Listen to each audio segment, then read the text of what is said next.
নমস্কার বন্ধুরা, শুভ অপরাহ্ন। সূর্য পশ্চিম আকাশে হেলে পড়েছে।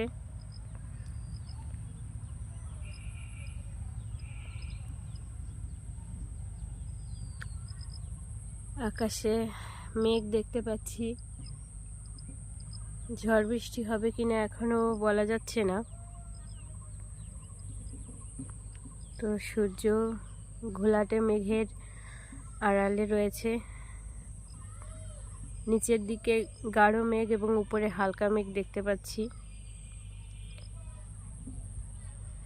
আর আমার সামনে তৃণভূমি রয়েছে। বিভিন্ন প্রজাতির সবুজ উদ্ভিদের কাছে রয়েছে এই মুহূর্তে। সব মিলিয়ে ভালো লাগছে, মৃদু বাতাসও বইছে। বন্ধুরা, সকলে ভালো থাকবেন। নমস্কার।